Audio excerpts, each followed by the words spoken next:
This is the X-Force Omnibus review, and this is the early 90s team, not the current one. It's the side here. This is the back and all of the covers that it includes. Material here is from New Mutants 98 to 100, New Mutants Annual 7, X-Men Annual 15, X-Factor Annual 6, X-Force 1 to 15, Spider-Man 16, which was a crossover, Cable Blood and Metal 1 and 2, and material from the New Warriors and X-Force Annual, and the cover price is $99. And here's the hardcover logo. You can see its color, which is something new that they've been doing. The early editions were usually all in silver. Here, the nice inner page here of art. Even though there's a lot of artists and writers here, the main art here is by Rob Liefeld, and that's like the main focus of this book. On this page, it shows you the events that took place right before this book happened.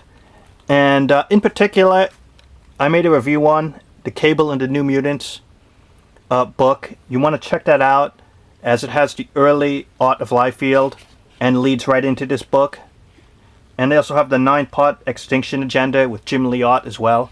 You probably want to get that one. It starts with New Mutants 98. Cable, Domino, and Gideon, who never really did quite take off, introduced in this volume. It goes right into issue 100, which concluded the storyline and wrapped up the New Mutants original run, and then the title became X-Force. And the primary focus of this volume is on the art of Rob Liefeld. If you don't like his art, then I'll tell you right away that this volume is not for you, and that this volume will not change your opinion of his art. But if you like his stuff, if you like the early 90s books, then I would say definitely give this a try or get it, because it's really good. He brought a lot of energy to the title, and the X-Men world and the characters were not the same since after he left, and with the other artists formed Image Comics. We're talking about a title that really took off. This was one of those really hot books in the early 90s. And you could see why, because there was just something new and something fresh in this book back then. And I'll tell you right away, one of the cool things here is the production quality is really good. From the coloring to the line work to the paper quality, it's all high quality stuff here. It's not the cheap stuff.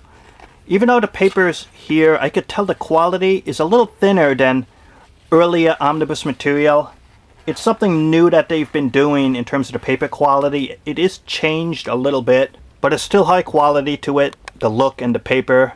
But I gotta be honest, in my opinions on this volume, I didn't know that after New Mutants 100, going into X-Force 1, that there was some type of gap in time in that they used a crossover material with the X-Force and the New Mutants that didn't have Liefeld's art in it at all. It was one of those 90s crossover titles. It was like a 4-part crossover, but unlike successful events like the Evolutionary War or Atlantis Attacks, those were pretty good volumes. A lot of the other annual material just wasn't good. It was really just filling in space.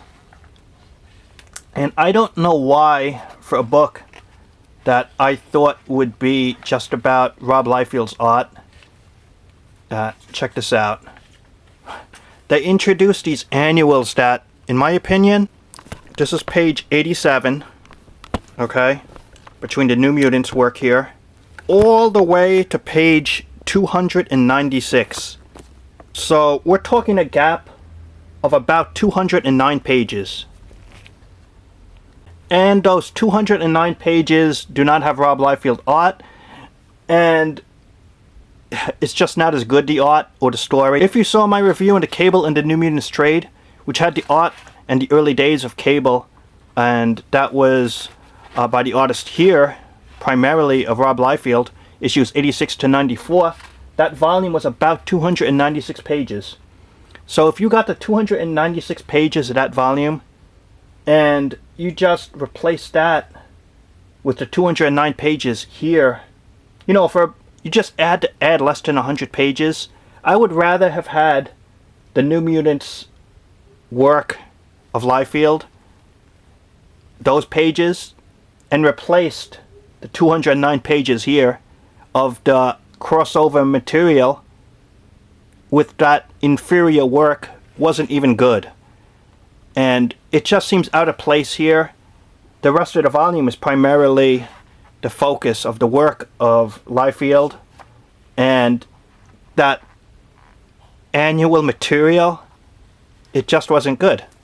You notice how I skipped over it, but I'm just going to go back here, and this is the art from the annuals and the stuff that I just skipped over. It's nothing that in particular that I really liked here. It's a crossover with other teams. It's a 4-part storyline that really has no impact in the comic books now or reference point anymore. And I just can't figure out why the editors bothered to include this personally. If I was putting this volume together, this stuff wouldn't have even made the cut, but no way would I have included it. It really just took the tone away from the volume that should have been, in my opinion, this should have been X-Force 86 to 94, the run, and then 98 to 100, and then the X-Force 1 to 15, and all the other material not really needed at all. See this? This is not needed. In my opinion, shouldn't have had a place in this omnibus, okay? And then just fast forwarding, this is the good stuff. And I guess my point I was talking about is, if you get the New Mutants run by Liefeld, and you get this X-Force Omnibus, you get just about all of his material in the X-Men world. And they could have put those, instead of making it 2 volumes, they could have made that volume and put it here so you get it all in one book in one volume. That would have been ideal. But still, outside of that one complaint, it is just a great book outside of those annuals. It's all of the early days, and check this out. This was Deadpool's second appearance, and Kane. He was a character, unfortunately, that never really took off. I liked the design and the idea, but he definitely didn't last in the books. You might wonder why some pages have like a gap. You see they use like a page here like that. That's because later on in the story there's a 2-page art, and it would be all split up wrong if they don't do a filler page like that. That's why. Really nice work here.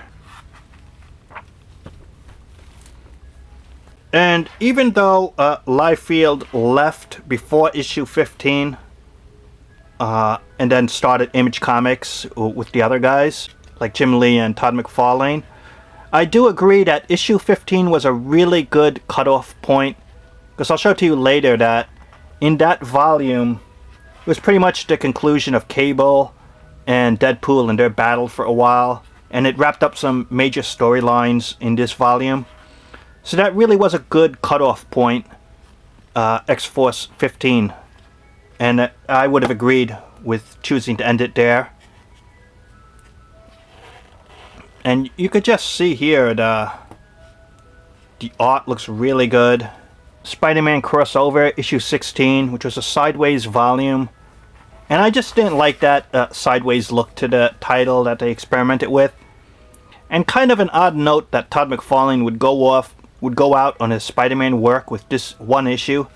Because it really wasn't a good Spider-Man issue and it was a crossover.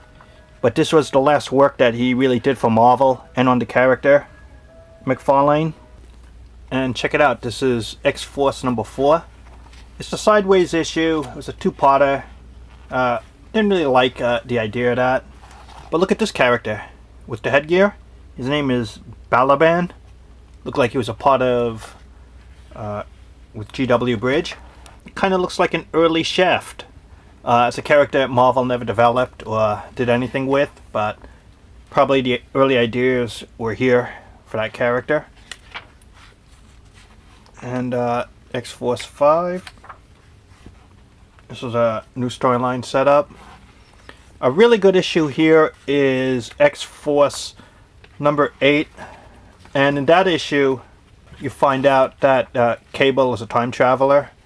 And this you see here, that's Strife when he looked just like Cable. That's a character that, even though he's popular in the books, they never really developed Strife properly, I think, into making him like a real main X-Men type villain. But at least he's known and still around in some form. Really nice cover here, X-Force 7. You can see, for the most part, this is an artist's volume, I would say.